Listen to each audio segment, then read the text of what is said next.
Good evening and welcome to Ten10, your top 10 news in 10 minutes. I'm Andy Hong. It's been a while, but here we are. It may seem like I always wear this shirt, but I assure you it isn't. It's been 3 weeks, guys. I just happened to pick this shirt up again from my incredibly diverse selection of 3 shirts.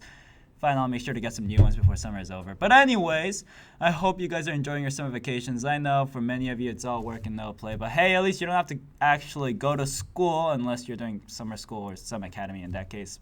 Just wait for retirement. I am. This past week has been loaded with terrorist attacks. First, the Taliban attack on the Afghani parliament on Monday that killed 2 and injured dozens. Then the Al-Shabaab attack on an African Union military base in Somalia that killed more than 30, along with the ISIS massacre that claimed the lives of more than 120 civilians in the Syrian town of Kobane. On top of all these horrors, the news is buzzing from a triple attack that happened simultaneously today in Tunisia, France, and Kuwait. The resort town of Sousse was the target for the terrorist strike in Tunisia. 37 mostly British, German, and Belgian tourists, as well as an Irish citizen, were gunned down. This is not the first time that foreigners were targeted in Tunisia. 22 people, mostly tourists, were killed in a museum attack in the capital city of Tunis 3 months ago. One of the gunmen involved in this most recent attack has been killed by the police, and another is, according to the BBC, still on the run despite some unconfirmed reports that the attacker was arrested. In France, a man was found decapitated with a flag with Arabic writing at the scene of an attack of an industrial gas factory owned by Air Products. A car had rammed the factory's massive gas canisters to cause an explosion that injured 2. Some arrests have been made, but the investigation is still ongoing. Finally, a suicide bomb in the heart of Kuwait City, the capital of Kuwait, killed at least 25 in a Shia mosque during Friday prayers. More than 200 have been wounded. Fortunately, many of the worshippers, including the one shown in the picture above, survived. ISIS claimed responsibility for the attack, which is the first on a Shia mosque in Kuwait. It is still unknown if the 3 attacks are related in any way. With all these flashy headline of attacks worldwide, it's easy to forget that there are at least 30 American citizens being held hostage by terrorists around the world. On Wednesday, President Obama announced that a new foreign policy on hostages will still adhere to the previous no concessions policy, but will give officials and families greater freedom to communicate with the hostage holders. Also, the amendment guarantees that the government will not prosecute people trying to pay ransoms to free their family members. However, President Obama made clear that the government will never be authorized to pay the ransoms themselves. We had a very political week. The Supreme Court made 2 key decisions that generally made many Republicans and conservatives pretty upset.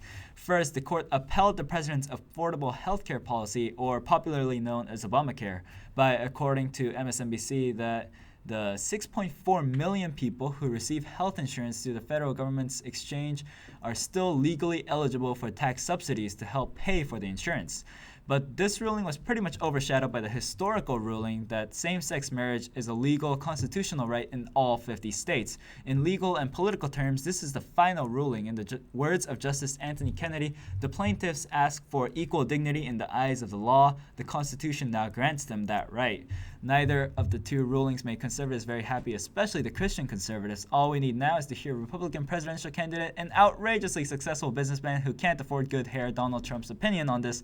That would be basically the cherry on top of the cake.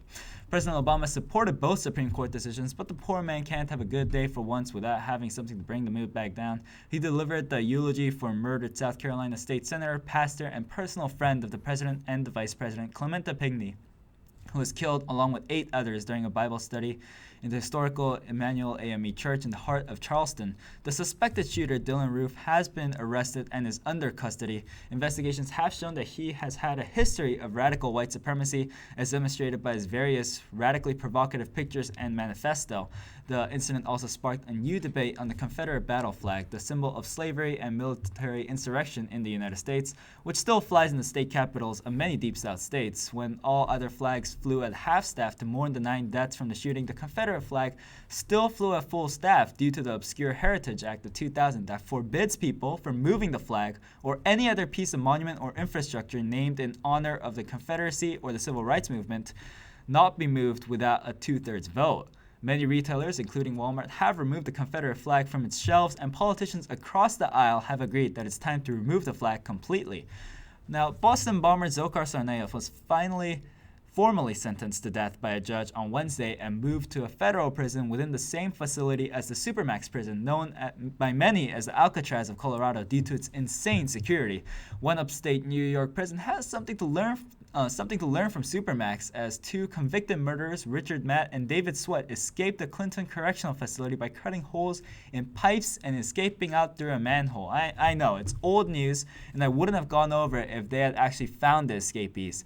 They had been on the run for weeks now, and all we have are some isolated sightings and alleged DNA evidence. 2 arrests have been made. Both prison workers. Prison instructor Joyce Mitchell was charged with giving the 2 convicts tools and plans to help them escape and attempting to provide them with a car ride.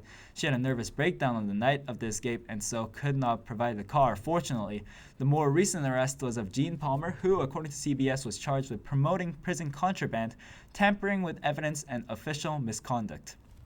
Apparently, he unwittingly delivered to inmate Richard Matt a chunk of frozen hamburger patty that had various tools inside, including hacksaw blades and a screwdriver. Also, breaking news, it was reported by the BBC that Richard Matt, one of the 2 escapees, was shot by police near the Canadian border just 48 kilometers or 30 miles from the prison 3 weeks after escaping. David Sweat, however, is still missing.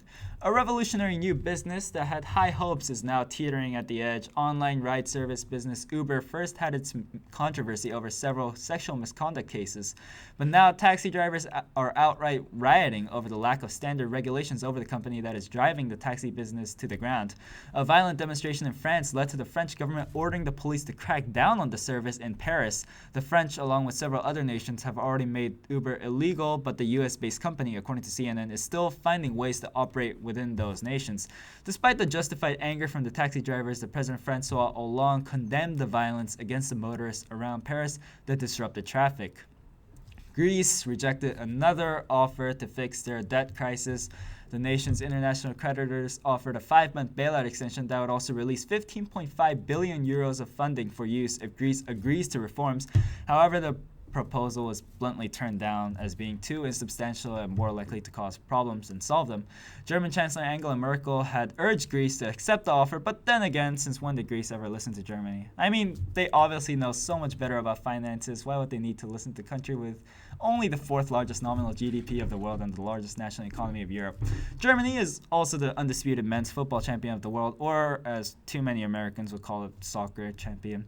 The organization that governs football had a bit of a shakeup early this month when 9 top FIFA officials, along with 5 lesser ones, were indicted with corruption charges by the United States, leading to the resignation of President Sepp Blatter, who had been in control of FIFA and its corruption since 1998. However, it was recently confirmed that although it is official that Blatter will indeed resign, that may not happen until he is replaced at the extraordinary Congress in either December or at the latest in March. Well, at least he's retiring nonetheless. Hopefully it takes a lot of the corruption with him. Extreme weather in 2 Asian nations is causing more than a few problems. A massive heat wave in Pakistan has allegedly left 224 dead, mostly in the city of Karachi. A human body's normal core temperature is around 37.5 degrees Celsius. Push the mercury above 41 and the body begins to stop functioning.